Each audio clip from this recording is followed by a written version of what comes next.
Pour le début, celle-ci.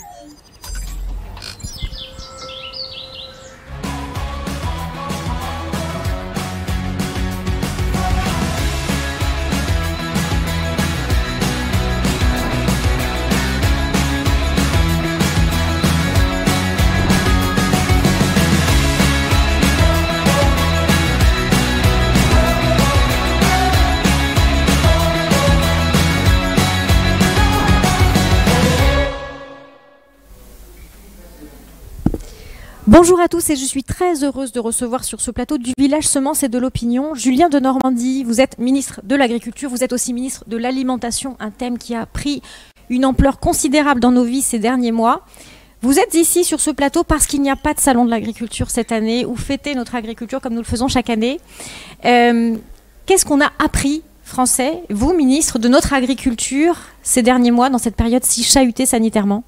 D'abord, merci beaucoup pour votre invitation et merci beaucoup pour mettre en avant notre agriculture française, notre alimentation française, en dépit du fait que le Salon international de l'agriculture n'ait pu se tenir cette année. Et je crois que cette émission, comme beaucoup d'autres, montre à quel point les Français, nous sommes profondément attachés à notre agriculture et que même s'il n'y a pas de salon, on veut vivre ce moment agricole si important pour notre société. Alors c'est vrai que ces derniers mois, ils mettent en avant plusieurs enseignements qui, à mon avis, sont très importants, avec beaucoup de lucidité, d'humilité, d'être pris en compte. D'abord, c'est qu'on a un système agroalimentaire qui est très fort dans notre pays. On parle de résilience, mais c'est vrai qu'on a un système agroalimentaire qui est incroyablement résilient, qui fait que chacun d'entre nous, sur les étals des supermarchés, on a pu le constater, on n'a jamais manqué de rien. Ça, c'est grâce à notre force agricole. Et je crois que le premier des enseignements, c'est de constater, d'en avoir conscience. Ça n'a pas été le cas dans tous les pays à travers le monde.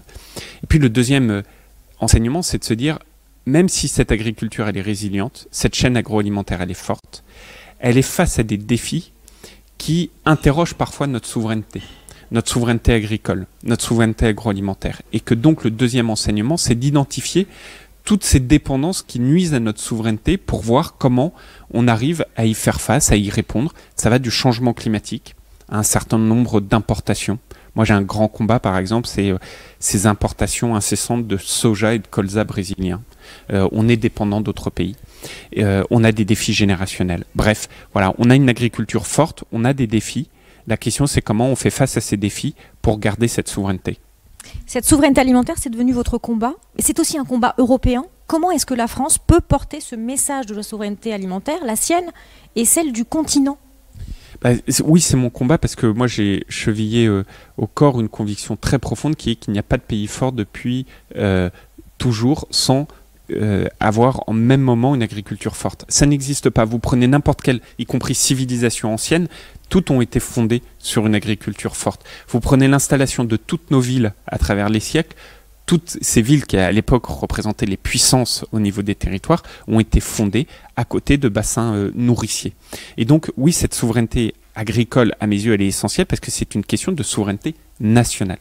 Alors, ça emporte d'abord une considération au niveau du pays, de savoir comment toutes nos politiques, et c'est notamment l'un des enjeux du plan de relance, nous permettent de regagner en souveraineté, c'est-à-dire de lutter contre cette dépendance que j'évoquais, face au changement climatique, face aux importations, face à la démographie, face aux questions de rémunération aussi, parfois dépendance au marché. Et puis vous avez raison, c'est une question européenne. L'Europe, par le biais de la politique agricole commune, ne doit pas être naïve. L'Europe doit assumer sa souveraineté. Et à mes yeux, ça veut dire deux choses. Un, avoir une politique agricole commune qui accompagne nos agriculteurs. Et deux, je pense qu'il nous faut ouvrir un sujet très compliqué, mais il nous faut l'ouvrir. C'est qu'au même moment où on accompagne notre agriculture, on met des standards, on prône la qualité, on pousse encore plus de qualité. Au même moment, on laisse année après année importer des produits qui ne respectent en rien nos standards environnementaux. C'est l'exemple du soja que j'évoquais. Comment voulez-vous que d'un côté on dise on augmente les qualités dans notre production et que notre fer de lance c'est la qualité, parce que c'est ça la réalité. L'ADN du monde agricole français, c'est la qualité. Mais comment au même moment on peut pousser cette qualité si on ne cesse d'importer des produits qui ne respectent en rien tout cela? C'est un sujet compliqué, ce qu'on appelle les clauses miroirs dans le commerce international. C'est mettre fin à un système parfois organisé depuis 50 ans depuis les accords de Bretton Woods, puis l'Uruguay Round, etc., etc. Mais il faut avoir le courage de porter ce sujet et le mettre en avant. C'est ce que je ferai notamment quand on aura la présidence de l'Union européenne, nous, France, à partir du 1er janvier 2022. Qu'est-ce que ça veut dire? Ça veut dire qu'après une exception culturelle, il nous faut une exception agricole? Ça veut dire que il faut vraiment raisonner en 3 étapes. La première étape, c'est que dans notre pays, et je le redis, c'est 2 maîtres mots, la souveraineté, je viens d'en parler, et la qualité. Jamais on ne sera compétitif sur le mode de production. On est compétitif sur la qualité de nos produits. Si vous prenez le système de l'élevage, il y a quelques semaines, il y avait un reportage fait par Yann Arthus Bertrand, Legacy, qui montrait des élevages à travers le monde, qui montrait un élevage de truies qui était un immeuble de 13 étages. Bah, c'est pas en France, c'est en Chine. En France, c'est 180 truies la moyenne, qui montrait des élevages laitiers de dizaines de milliers de têtes de bétail. Dizaines de milliers. Bah, c'est pas en France. C'est 60 têtes de bétail, une ferme laitière. Et donc, il faut d'abord dire, nous, notre prérogative, c'est la qualité. Mais la qualité, ça veut dire, 1, arrêter la guerre des prix. Une qualité, ça se rémunère, on pourra en reparler. Et 2, savoir se protéger en se disant, bah, si on veut cette qualité, il faut qu'il y ait des standards communs. Deuxième étage, ces standards communs, c'est au niveau européen. Et l'une de mes grandes satisfactions, c'est que dans les négociations qu'on a obtenues jusqu'à présent dans la politique agricole commune, enfin, on a dit les standards environnementaux, ils doivent être pareils pour tous les États membres. Alors que depuis des années, en fait, on crée des divergences. Or, on est sur un marché commun. 2 concombres produits en Europe, s'ils n'ont pas les mêmes standards, ils sont en compétition sur nos étals. Et ça, c'est ce qu'on appelle l'éco-régime. On a obtenu que cet éco-régime, c'est-à-dire les nouvelles conditionnalités environnementales, elles soient les mêmes pour tous les États membres. Et le 3e étage, c'est si on dit, ben, on a les standards au niveau européen, mais ces standards au niveau européen, ils doivent constituer un socle. Et donc le 3e étage, c'est de se dire, mais si à partir du moment où on a un socle qu'on est en train de créer avec cette grande première avancée qui sont les éco-régimes, il faut qu'on le porte au niveau international en disant, nous, Europe, on considère qu'il y a des standards. En fait, vous savez, c'est souvent cette notion de loin de mes yeux. On en parle beaucoup en écologie. Mais quel est le sens, par exemple, de se dire on restreint nos pratiques culturelles qui fait qu'on produit de moins en moins de soja dans notre pays? C'est ça la réalité. On est importateur net de soja, de colza maintenant, en France depuis plusieurs années. Si au même moment, c'est pour importer des produits qui sont faits dans des pratiques culturelles dont le début du commencement ne serait pas respecté et accepté dans notre pays. Donc vous voyez, le 3e étage, c'est de dire qu'il faut ouvrir ce sujet au niveau européen en disant bah, il faut un socle de standards environnementaux partagés au niveau international. Je crois que c'est essentiel, ça prendra des années, mais il faut aborder ce sujet avec beaucoup de force, bouger des lignes, parfois des montagnes, parce que c'est des règlements qui dépendent aussi de l'OMC, etc. Mais il faut le faire, en tout cas, moi je veux vraiment porter ce sujet.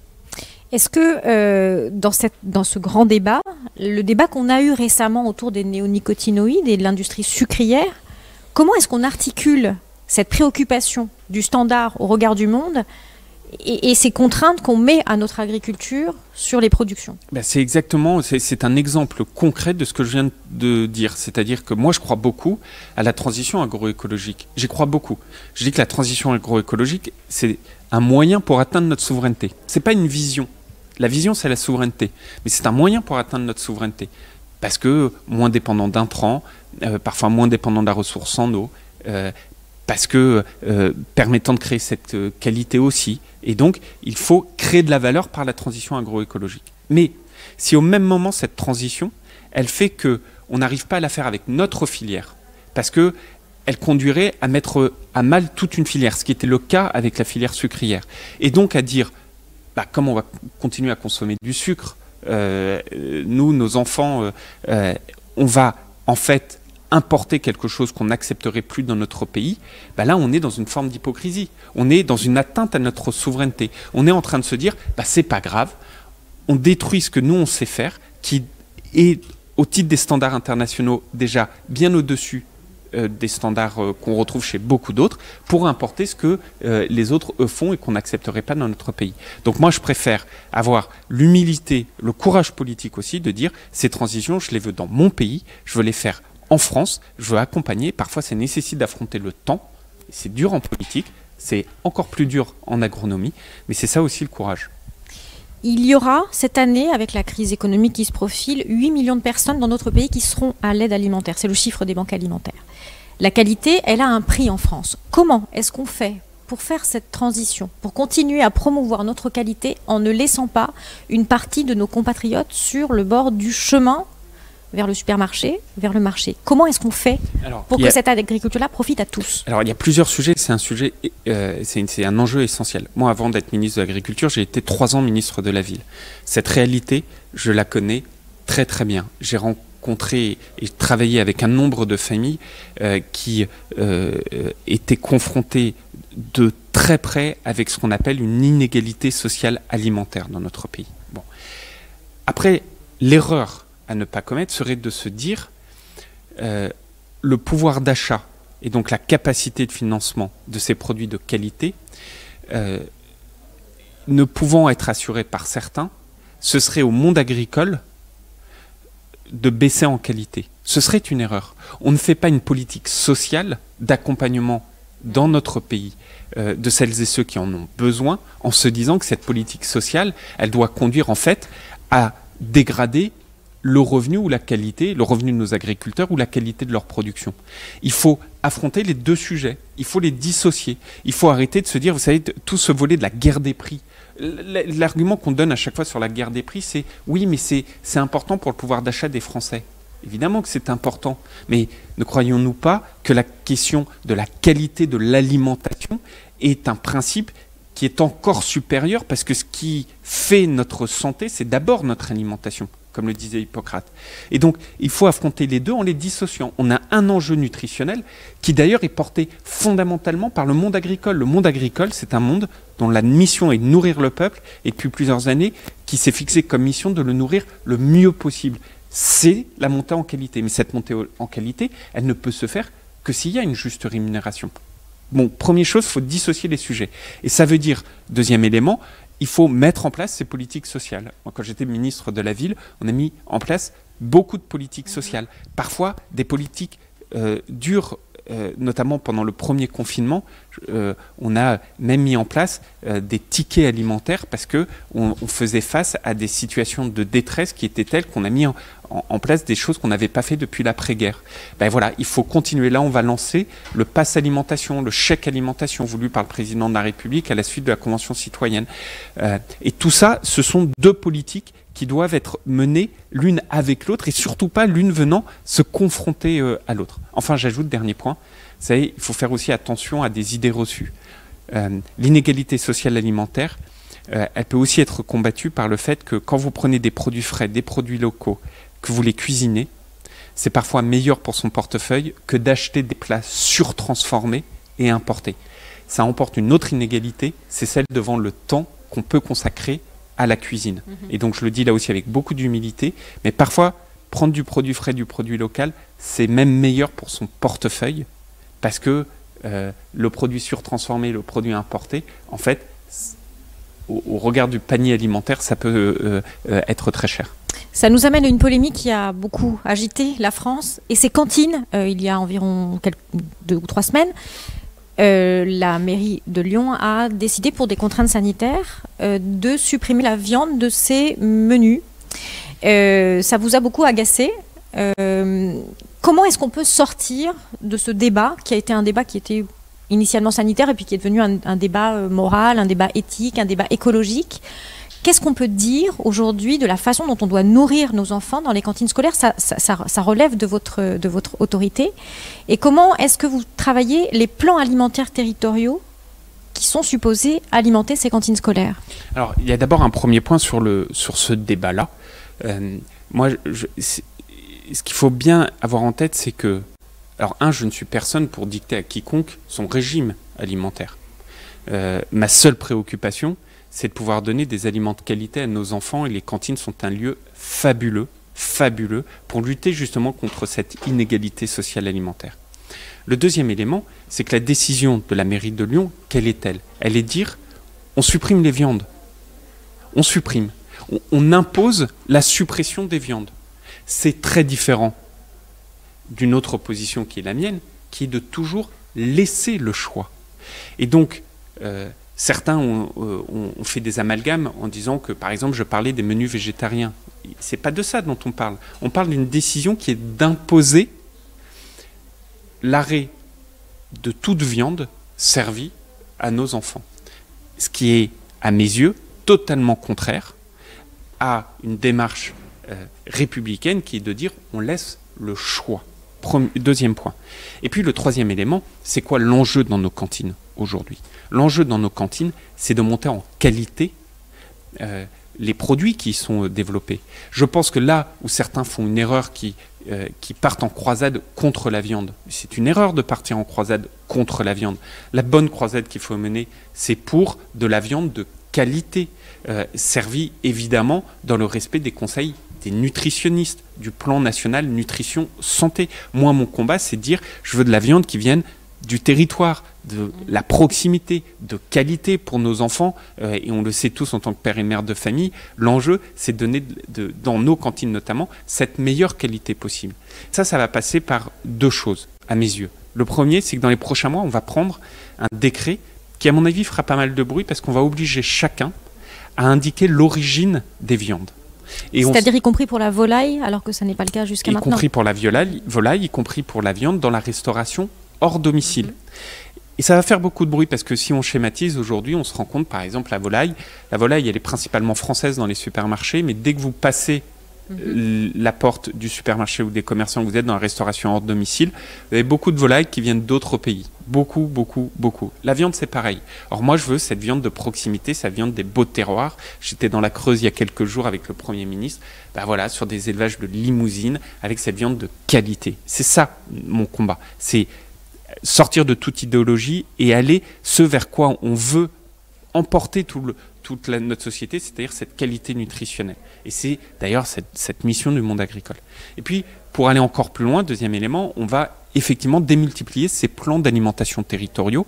Pour être très schématique, c'est quoi un plan d'alimentation territorial, c'est de se dire, à l'échelle d'un bassin, d'un territoire, on met une coordination entre tous les acteurs, de l'amont à l'aval, du producteur jusqu'à la cantine, permettant de répondre parfois à des problématiques. Je ne sais pas si vous êtes déjà posé cette question, mais c'est pourtant flagrant. Dans une cantine, souvent ce qui vient à proximité, ce sont les yaourts.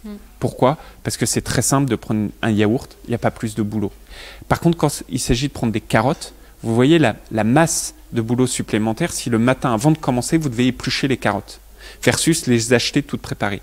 Ces plans d'alimentation territoriaux, par exemple, on finance des légumeries, des conserveries, pour créer ces circuits courts à l'échelle des territoires et monter, in fine, en qualité nutritionnelle pour nos enfants. Donc vous voyez, moi, mon sujet, il est très pragmatique, il est une approche profondément nutritionniste, et je crois que c'est ça qui importe, et il est vraiment tourné vers cette qualité qui fait notre ADN du monde agricole. Il y a en France environ 450 000 agriculteurs encore. La moitié d'entre eux, vont partir à la retraite d'ici 10 ans. La France est face à un défi démographique incroyable. Comment est-ce qu'on peut faire pour réenchanter ces métiers de l'agriculture, pour ramener des jeunes générations et pour leur donner les moyens de faire face à des défis énormes, et notamment celui du carbone, puisque l'agriculture a des clés dans la gestion du carbone. C'est un défi énorme. Encore une fois, c'est comme une montagne à déplacer. Comment est-ce que vous envisagez ce défi démographique? Alors d'abord, il y a une force dans ce monde agricole, c'est la passion. Et la passion, c'est celle qui anime nos agriculteurs, nos éleveurs, tous ceux qui travaillent du monde agricole. Moi, il y a 25 ans, quand j'ai fait le choix de ces études, c'est par passion. Mais la passion, elle ne peut pas tout. Et la passion, elle ne peut jamais remplacer la rémunération. J'aime à définir les agriculteurs comme ces entrepreneurs du vivant qui nourrissent le peuple. La passion, c'est de nourrir le peuple. Et vous demanderez à n'importe quel agriculteur, tous les matins, il se lève en se disant « on nourrit le peuple ». Et c'est ça qui fait tenir tout le monde. Mais, deuxième élément, ce sont aussi des entrepreneurs du vivant.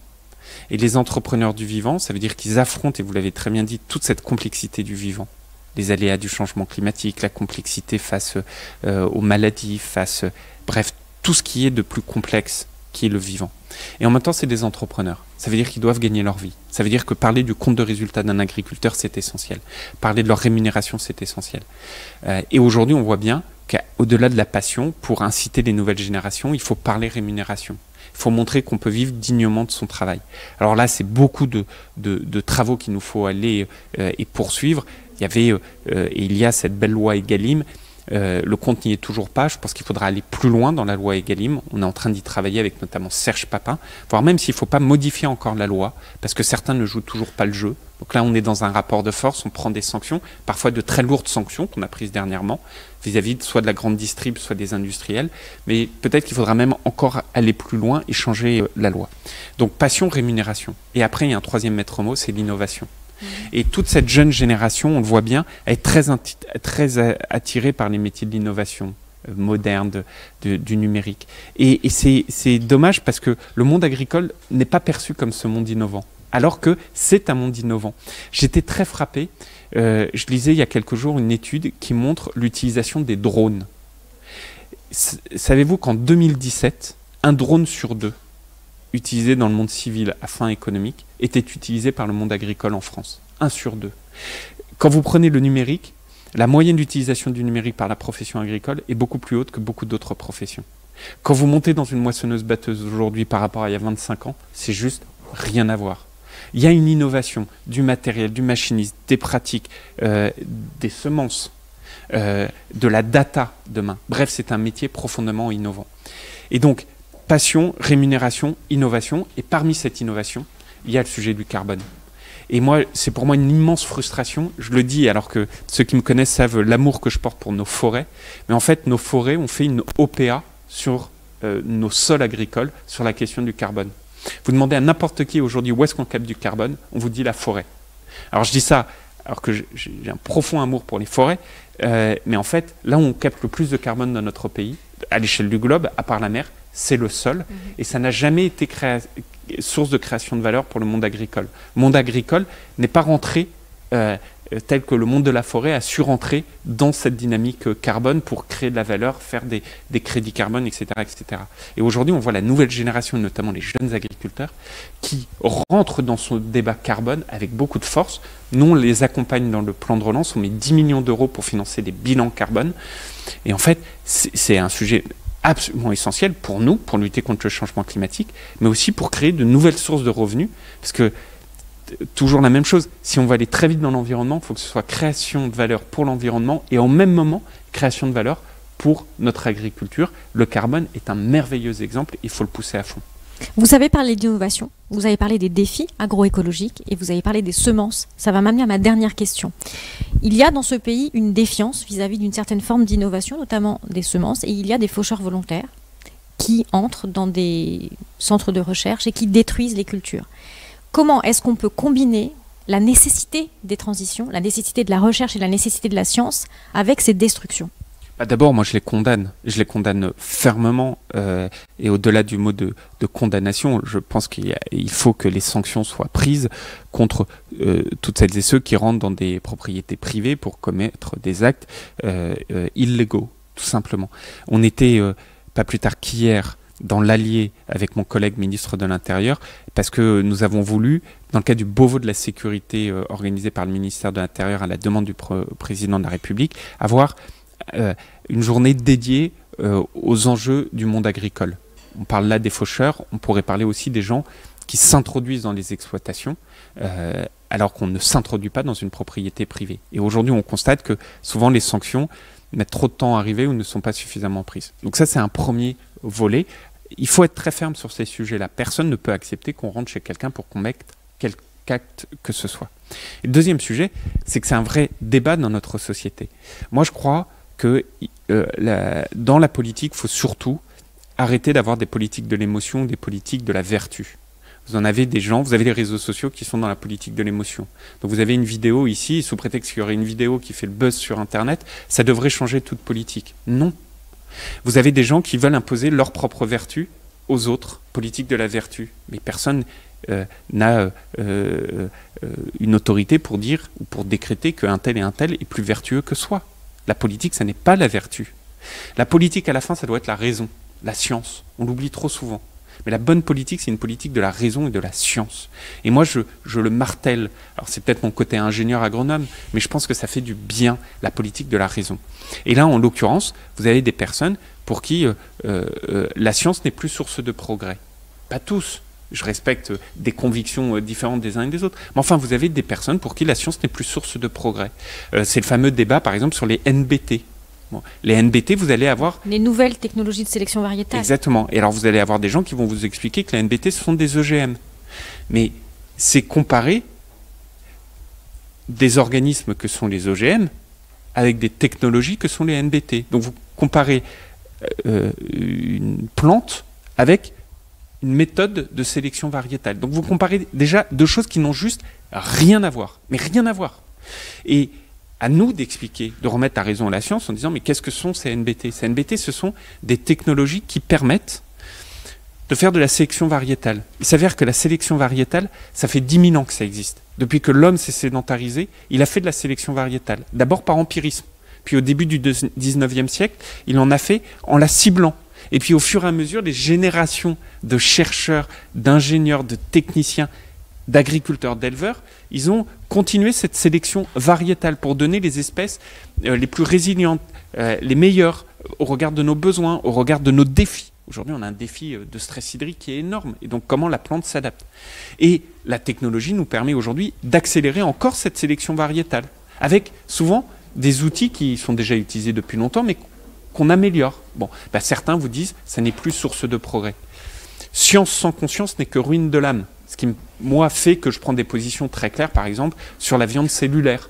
Parce que la viande cellulaire, c'est une perte de repères dans notre société. Qu'on soit bien clair, je parle de viande cellulaire, c'est-à-dire un gigot qu'on fait sans agneau, un steak qu'on fait sans vache, du lait qu'on ferait sans vache, du blanc de poulet sans poulet. Ben ça, je pense que c'est une perte de repères. Et une société a besoin de repères.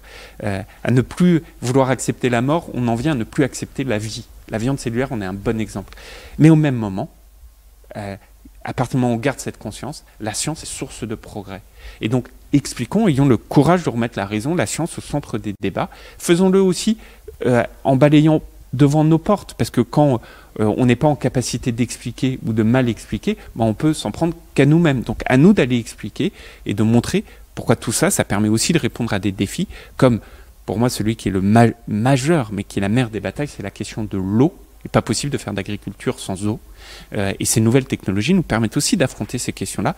Et donc je crois qu'il faut vraiment avoir ce courage-là. Ou sinon, de toute manière, à la fin, ce sera toujours la même chose. Comme on va continuer à se nourrir, bah, qu'est-ce qui se passera? On importera. Et on importera avec des personnes qui, pour le coup, n'ont pas forcément cette conscience que j'évoquais tout à l'heure. Et donc moi, je crois beaucoup à nos transitions dans notre pays avec la force, le courage de la raison, de la science, du temps long.